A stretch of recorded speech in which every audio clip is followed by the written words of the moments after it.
রাজধানীতে চলছে বিএনপির প্রার্থীদের নির্বাচনী প্রচারণা। যাচ্ছেন ভোটারদের কাছে, দিচ্ছেন নানান প্রতিশ্রুতি। ওয়ারি থেকে তৃতীয় দিনের প্রচারণা শুরু করেন ঢাকা ৬ আসনে বিএনপির প্রার্থী ইশরাক হোসেন।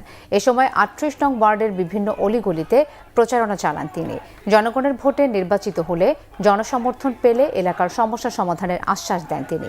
বলেন, এলাকাবাসীর সুখে দুঃখে পাশে থাকবেন তিনি। বিএনপির পক্ষে গণজয় তৈরি হয়েছে বলে মন্তব্য করেন ইশরাক হোসেন।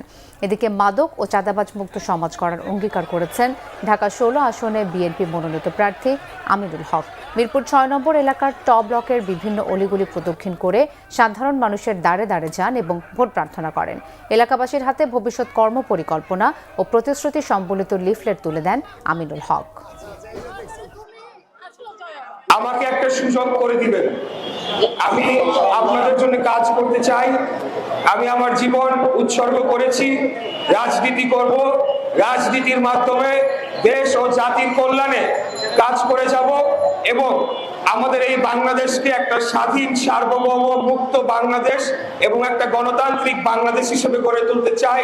আমরা কোনো চাঁদাবাজ, আমরা সন্ত্রাসী কার্যক্রমের সাথে যারা জড়িত রয়েছে, মাদকের বিষয়ে জিরো টলারেন্স নীতি গ্রহণ করে আমরা মাদক মুক্ত সমাজ গড়ব, চাঁদাবাজ মুক্ত সমাজ গড়ব।